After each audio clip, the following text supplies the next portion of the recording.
dressed up in diamonds. I just need something real with you. Don't need timing,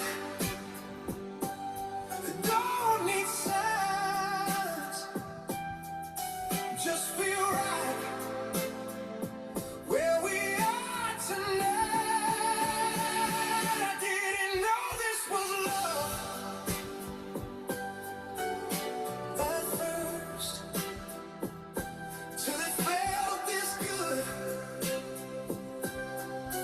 and it worked. I don't need more, I don't need proof, just the way it feels with you. We don't rush moments that wanna last. We don't talk loud about the past. You don't sell me something shiny, you just give me something real.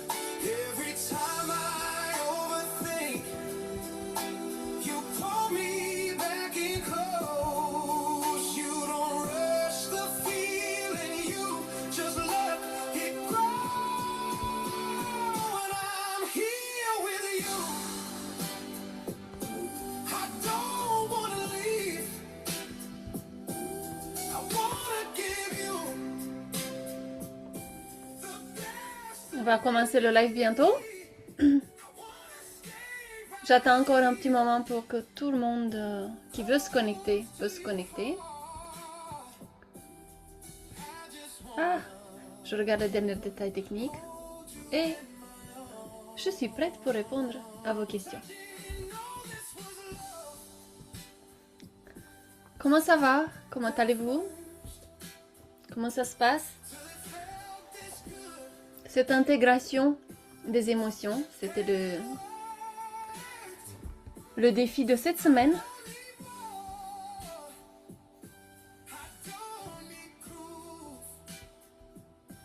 Voilà. Je vais laisser les alertes actives pour voir quand quelqu'un se connecte pour pouvoir accepter. Et je pense qu'on peut démarrer. Je vous souhaite la bienvenue dans ce deuxième Q&A qui correspond au module 2 du cours Stop à la charge mentale. Ce deuxième module, il était ciblé émotion et on a regardé ensemble comment arrêter une escalade émotionnelle. Il y a eu des exercices intéressants à faire. C'est vrai que c'est simple au premier regard. C'était l'idée aussi du cours, que ça reste simple, parce que je ne voulais pas vous déborder encore plus, de vous rajouter de la charge mentale, de vous rajouter encore plus de choses à faire de manière conséquente, mais plutôt de vous donner des outils qui peuvent vous aider dans l'instant, qui soient efficaces pour ce que vous êtes en train de traverser maintenant. Et je sais que les émotions, c'est un sujet omniprésent, qu'on est homme ou femme, enfant, on est tous en quelque sorte sujets à subir nos émotions, à les subir ou à les gérer. Il y a deux possibilités. Et nous, en tant qu'adultes, on a cette capacité de gérer nos émotions. Les enfants, jusqu'à un certain âge, sont encore immatures de point de vue émotionnel. Ils apprennent à gérer leurs émotions. Et nous, en tant qu'adultes, en tant que parents, nous sommes des modèles. Nous sommes leur inspiration pour mieux gérer nos émotions, pour leur montrer comment on fait. Bien sûr, chacun a sa façon de faire, chacun est différent, mais on sert de modèle pour nos enfants et ça, c'est énorme. Parce qu'un parent qui explose, un parent qui ne se maîtrise pas lui-même, quel exemple peut donner à son enfant ou à ses enfants? Et ça crée le climat familial. Et deux parents qui explosent et qui ne gèrent pas leurs émotions, c'est une catastrophe. Ça pour faire simple. Ok? Donc le module 2, son objectif c'était de vous apprendre à désamorcer une crise ou une escalade émotionnelle en moins de 60 secondes. Est-ce que vous avez appliqué la technique que je vous ai appris? Comment ça s'est passé? J'aimerais bien savoir. Partagez ici dans le commentaire pour que je puisse répondre. S'il y a des questions, je veux bien y répondre. J'ai reçu aussi quelques questions par email que j'aimerais bien répondre. Voyons voir. Ok. Et je vais commencer peut-être avec la première question. Et au fur et à mesure, on va répondre à toutes les questions qui arrivent. Si vous ne pouvez pas être en live avec moi, il n'y a pas de souci. Vous pouvez toujours, pendant le cours, m'envoyer vos questions par mail ou dans le groupe Facebook dédié à ce cours. Et je vais répondre dans les lives de Q&A comme celui-ci, tous les jeudis à 13h. Ça, c'est le deuxième jeudi. Il reste encore 2. Donc, il y a tout le temps pour que vous puissiez pratiquer et me poser vos questions pour que je puisse y répondre et vous guider au mieux dans cette expérience. Une question que j'ai reçue par email, je vais vous la lire. Je les ai préparées ici pour ne pas chercher partout. Il y a une maman qui me demande, quand je sens que la colère monte, j'ai essayé de respirer comme tu l'as expliqué, mais parfois ça ne suffit pas et j'explose quand même. Qu'est-ce que je fais dans ce moment-là? Donc, t'as appliqué la méthode que je t'ai donnée à respirer, faire la pause, respirer, pour justement créer cet espace entre le stimulus qui te déclenche et ta réponse. L'objectif, c'est de maîtriser ta réponse. Ok? Déjà, première chose très importante, c'est que la méthode, elle marche. Même si tu n'as pas réussi de premier coup, ça ne veut pas dire que ça ne marche pas. Il suffit de continuer à appliquer et de respirer pour voir comment ça change dans le temps. Ou peut-être ça veut dire que la pression émotionnelle accumulée, elle est trop forte. Et que du coup, tu as appliqué cette technique quand tu étais déjà peut-être à 9 sur 10, quand la tension elle était maximale. Le but, c'est de ne pas y arriver là. Le but, c'est de déjà détecter dans ton corps les signaux qui t'annoncent cette escalade et de commencer à appliquer cette méthode avant que ça arrive à 9 sur 10. Moi, ce que je te conseille, c'est de l'appliquer quand tu es quelque part à 4 sur 5, pas à 9 sur 10. Ça ne veut pas dire que ça ne peut pas marcher, mais ça ne serait pas aussi efficace que si tu l'appliques au bon moment, quand tu n'es pas encore dans la cocotte minute. Parce que si la tension elle est déjà très haute, une respiration va pas tout régler dans une seconde. Donc il faut vraiment que tu continues à pratiquer et que tu ressens de l'intérieur comment ça agit de l'intérieur. Qu'est-ce que ça change en toi? Est-ce que tu arrives à baisser le rythme cardiaque?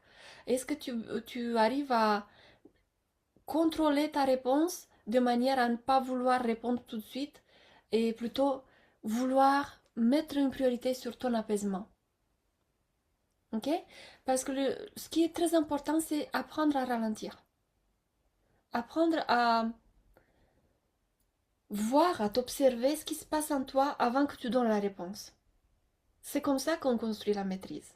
Pas juste en appliquant une technique, ok, j'ai respiré, ça n'a pas marché. Parce que c'est pas ça. Il faut que tu comprennes le mécanisme, mais surtout, il faut que tu apprennes à t'observer toi-même pour voir ce qui se passe quand tu le fais. Parce que ça va donner des situations très différentes. Il y a des fois où ça part toute seule, tu n'as même pas le temps de respirer ou de réagir. Mais en pratiquant cette méthode quand tu n'es pas encore au bout de l'explosion, ça va te donner les outils à reconnaître les signaux, les sensations dans le corps et à te réorienter ton attention vers toi-même et pas forcément vers l'autre et vers ceux qui te titillent. Parce qu'en faisant ça, tu es capable d'aller voir ce qui est vraiment le déclencheur. Parce qu'il est à l'intérieur de toi. La contrepartie de celui qui te déclenche à l'extérieur, il est à l'intérieur de toi. Et c'est ça le but, de voir ce qui se passe à l'intérieur de toi pour que tu exploses de cette façon-là. Ok? Et souvent, on découvre qu'il y a une surcharge émotionnelle ancienne à libérer. Il y a quelque chose qui date depuis longtemps et que ça ressort qu'à ce moment-là.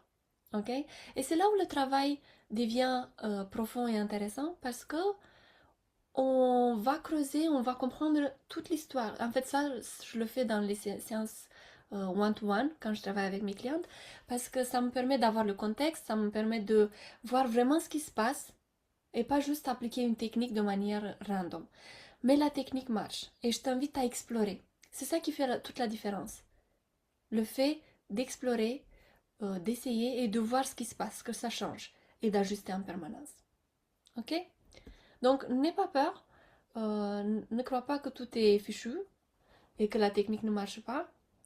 Quand tu sens que la colère monte euh, et que tu es déjà trop avancé dans ta réaction, il vaut mieux te retirer du contexte pour que tu puisses faire redescendre la pression, respirer et après revenir vers ton partenaire, vers ton enfant, vers celui qui t'a déclenché cet état émotionnel. Ok. La prochaine question, je regarde juste vite fait. Commentaire.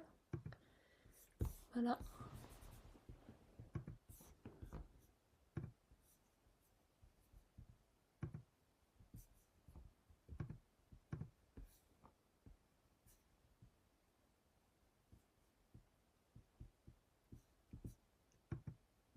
Ok.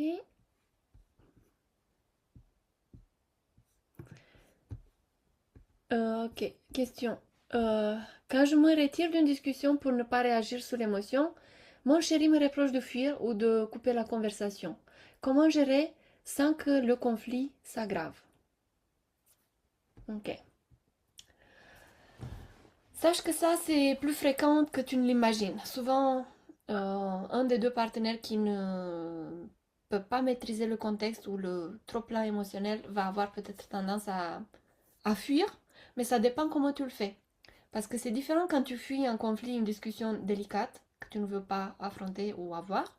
Et c'est différent quand tu te retires juste pour te calmer, pour revenir avec la position du mature, de la personne ou du partenaire mature, pour avoir cette conversation et pour remettre tout au clair.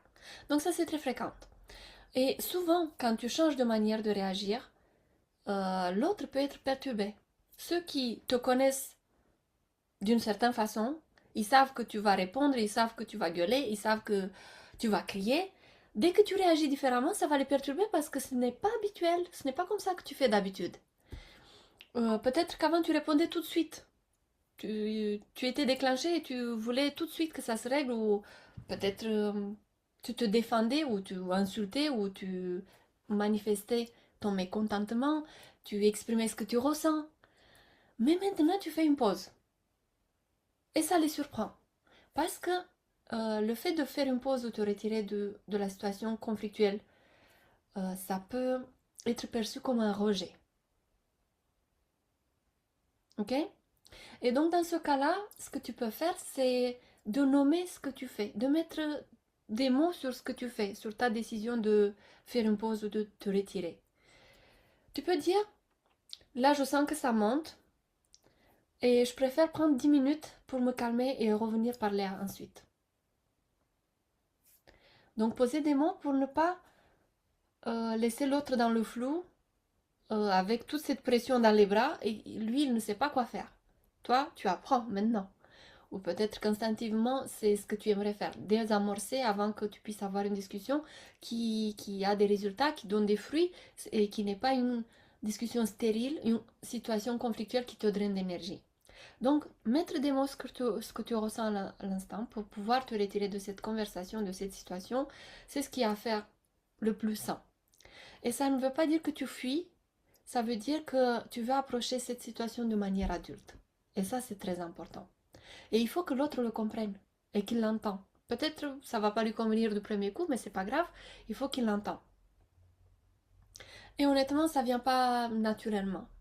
Surtout quand la tension elle est très haute. Ça s'apprend, ça se travaille, ça nécessite un peu d'entraînement. Et des fois, ça nécessite un peu d'accompagnement pour mieux comprendre la dynamique du couple, la dynamique émotionnelle de chacun et comment ces deux personnes rentrent en discussion, en conflit et qu'est-ce qui se passe là.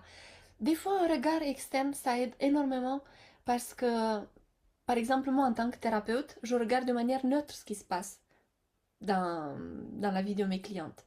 Parce que j'ai la capacité à comprendre ces dynamiques, à trouver des solutions, mais d'une position neutre, pas dans leurs chaussures, pas dans leur lien émotionnel profond. Je suis quelqu'un de l'extérieur qui voit tout ça et qui propose des solutions qui peuvent désamorcer justement ces bombes atomiques émotionnelles et qui peuvent l'aider à trouver un terrain d'entente neutre, pas dépourvu d'émotions, mais un terrain neutre et apaisé où une discussion adulte est possible. Et ça, c'est quelque chose qu'on va voir dans le module 3 la semaine prochaine. Si ça t'intéresse, lundi prochain, on débloque le module 3 qui est axé sur la communication, sur la manière de poser des limites saines et de faire en sorte que on avance et qu'on ne passe pas notre temps à gérer des émotions tout le temps, des situations difficiles. On gère des émotions tout le temps, mais pas à 9 sur 10 tout le temps. Ok? Une autre question. Une autre question sur le module 2. Il y a quelqu'un d'autre qui dit « J'arrive parfois à me calmer sur...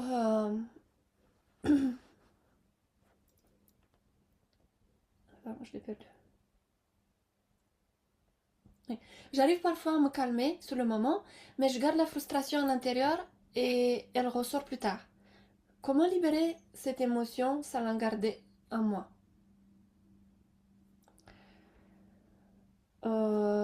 Donc, si je comprends bien, c'est que tu arrives à gérer la situation à l'extérieur, mais en fait, tu gardes en toi et tu te sens submergé par tes propres émotions que tu gardes. Et ça, c'est pas quelque chose de bien, parce que finalement, c'est la même chose que se taire pour avoir la paix.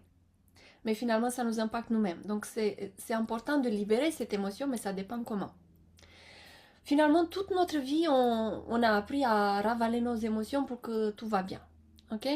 Et donc, quand tu calmes cette émotion à l'extérieur, en fait, les autres, ils ont l'impression que tu la calmes, tu ne la calmes pas à l'intérieur. Elle reste à l'intérieur de ton corps. Elle reste captive quelque part parce qu'elle ne va nulle part. Si elle n'est pas exprimée, si elle n'est pas processée de manière saine, elle reste quand même dans le corps ou dans le corps émotionnel. Et aussi, ça va donner des symptômes dans le corps physique. C'est pour ça que quand on dit qu'on a un nœud dans la gorge, c'est que tu as ravalé quelque chose que tu voulais dire, tu n'as pas trouvé les mots ou tu t'es sentie incomprise et du coup, tu n'as rien dit. Cette émotion n'est pas partie, tu la ressens dans le corps. Elle est dans la gorge comme un nœud, c'est son symptôme, c'est comme ça qu'elle se manifeste. Donc il faut que ces émotions soient libérées. Et dans ma pratique, ce que j'appelle des émotions captives. Ok? Dans ce module 2, peut-être qu'on n'a pas le temps d'approfondir ce que c'est une émotion captive, comment on la libère, pour vous expliquer tout le protocole.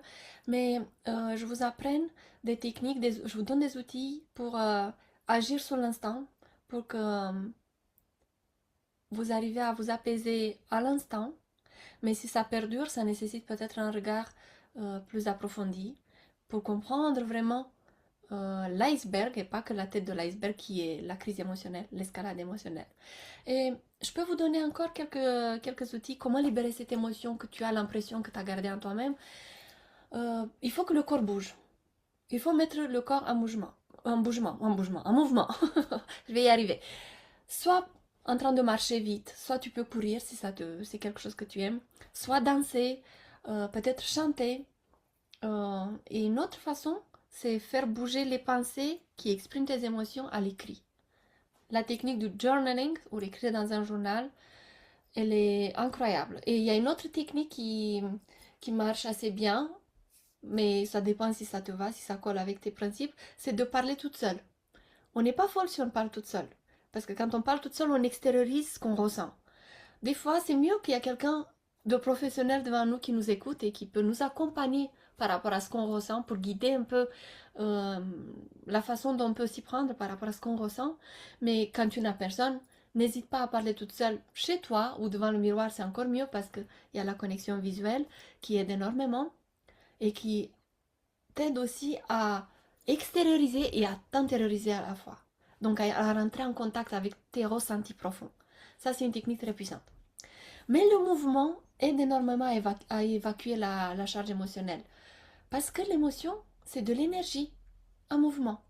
Et quand tu es dans un état émotionnel qui t'accable, comme la colère ou la frustration, si tu restes coincé dans cet état, et surtout si tu ne bouges pas, tu te sens encore plus accablé. Donc il faut que tu bouges. Des fois, il suffit de changer l'endroit. On dit que quand tu changes l'endroit, tu changes l'énergie. Ok? Et bien sûr, si ça arrive à se répéter souvent et que tu sens que c'est quelque chose qui te pèse, ça vaut la peine d'aller regarder plus en profondeur ce qui se passe à l'intérieur de toi-même, dans tes dynamiques intérieures, donc comment tu ressens, comment tu réagis, qu'est-ce que tu penses, tout ça, et aussi la dynamique du couple. Parce que quand tu es en couple, ça devient un système bien plus complexe que quand tu es toute seule avec tes émotions. Ok?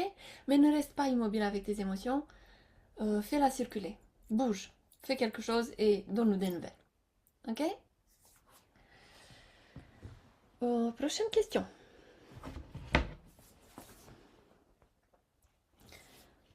Comment rester calme quand j'ai l'impression d'être la seule adulte dans la maison et que personne ne prend vraiment sa part? Il y a beaucoup de mamans qui m'ont écrit qu'elles se sentent la seule adulte de la maison et c'est une réalité qui pèse lourd dans la vie des mamans. Je comprends tout à fait et je vais être honnête avec toi. Le fait d'apprendre cette régulation émotionnelle, ça ne veut pas dire que tu dois accepter l'injustice. Cette régulation émotionnelle, elle sert à t'aider à ne pas exploser dans le moment présent pour pouvoir créer un certain espace sécur où tu peux avoir plus de lucidité sur ce qui se passe dans ta vie. Ok? Quand tu es submergé, tu cries, mais quand tu arrives à gérer tes émotions, tu poses un cadre sain. Tu arrives à communiquer de manière claire et bienveillante. C'est complètement différent de faire des reproches, agir au chaud, euh, peut-être t'enfermer en toi-même et ne pas vouloir communiquer, ou prendre tout sur toi juste pour que tout aille bien et que ça aille plus vite. Donc tu vois, euh, le fait de te sentir la seule adulte de la maison, ça peut être quelque chose qui te pèse vraiment très lourd. Et il faut que tu arrives à le communiquer. Parce que si tu le gardes que pour toi-même, peut-être que l'autre, il n'a même pas l'idée de ce que tu ressens. Et que toi, tu te sens comme la seule adulte dans la maison. Ou peut-être que l'autre, il n'a pas envie de grandir. Et dans ce cas-là, ça te donne plus d'éléments sur la situation de ton couple et que tu peux prendre des décisions euh, avec du discernement sur ce que tu veux pour la suite. Tu n'es pas obligé de rester coincé dans un couple qui te pèse si l'autre ne veut pas avancer. Donc, ce que je peux t'inviter dans ce cas-là, pour pouvoir rester calme quand tu as l'impression que tu es la seule adulte, euh, c'est peut-être d'apprendre à communiquer mieux ce que tu ressens, de poser des limites claires, où l'autre n'a plus l'option de les négliger ou de les ignorer, et définir peut-être mieux la place de chacun dans le couple. Si tu sens que tu portes tout depuis un certain moment, c'est un vrai sujet de discussion et ça mérite d'être regardé en profondeur. On va regarder ça dans le prochain module. Je pense que le prochain module, ça va répondre encore plus profondément à ta question et ça va t'apporter plus d'outils et de tuyaux comment approcher ton partenaire pour que tu ne te sens plus seul dans le couple et que tu puisses garder ton calme. Parce que dans le module 3, c'est exactement ce qu'on va faire. Ok? Je pense que j'avais encore une question par email. Et s'il y en a d'autres ici dans le chat, je vais y répondre. Depuis que je fais les exercices, je vois beaucoup plus clairement ce qui me met en colère dans mon couple. Et ça me fait un peu peur. Comment savoir si c'est juste une phase ou si ça révèle un vrai problème dans la relation? Ça, c'est quelque chose qui arrive souvent quand il y a un des partenaires qui fait un travail sur soi-même. Parce qu'en fait, en travaillant sur les émotions, sur les pensées, sur tous ces schémas qui se répètent, sur la dynamique intérieure qui, jusqu'alors, était invisible ou on ignorait complètement et qu'on commence à comprendre ce qui se passe, ta lucidité augmente, ta capacité de comprendre ce qui se passe dans ta vie augmente. Et du coup, l'autre, il a deux options. Soit rester là où il est, soit évoluer et se remettre en question, comme toi tu le fais, pour que le couple va dans la bonne direction. Peut-être qu'avant, tu étais plus dans la réaction. Maintenant, tu as commencé à voir les choses plus clairement et ça peut être déstabilisant pour l'autre, mais même pour toi-même aussi. Parce que tu peux te poser la question, est-ce que mon couple il est condamné? Est-ce que on va se séparer? C'est la grande question. Est-ce que je vais priver mes enfants de leur père?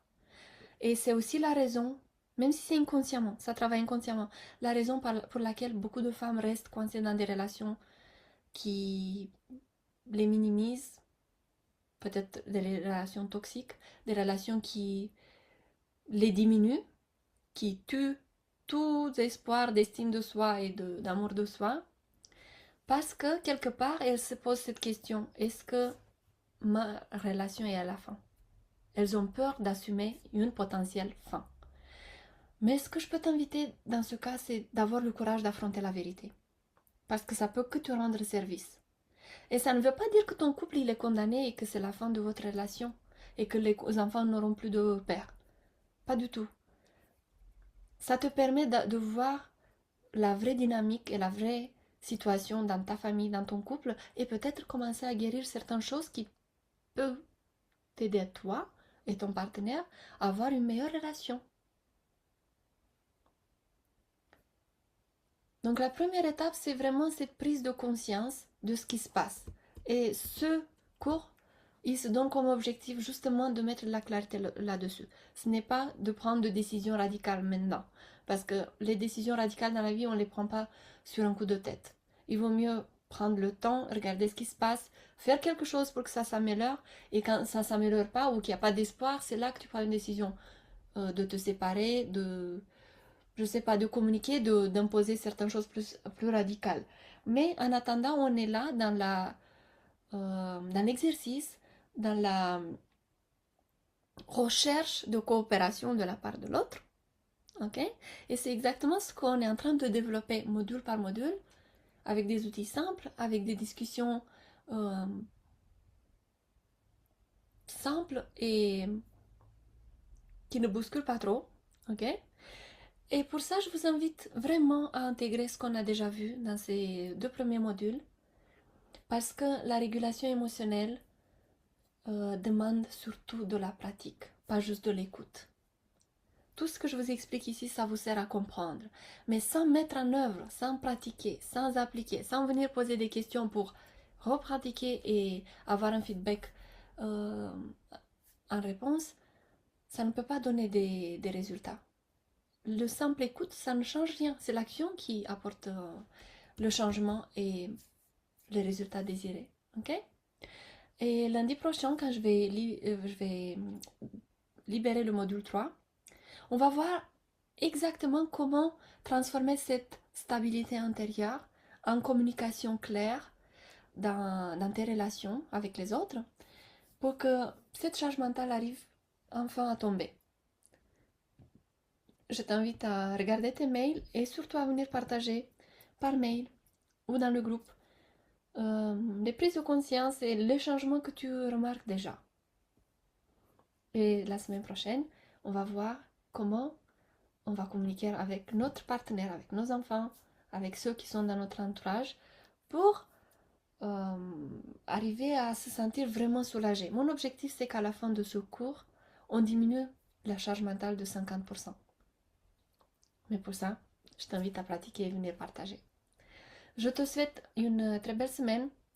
Je vais t'envoyer un deuxième email aujourd'hui avec un formulaire que je t'invite chaleureusement à remplir parce que ça va m'aider à construire le prochain module. Je vais baser mes enseignements sur ce qui se passe réellement dans ta vie et j'ai besoin de ce feedback de ta part. Quels sont tes défis par rapport à la communication dans ton couple? Je vais te poser toutes les questions dans le formulaire, donc n'hésite pas à cliquer sur le mail et répondre aux questions, c'est important pour la suite de ce cours. Je te souhaite une très belle journée et je te dis à lundi dans le module 3.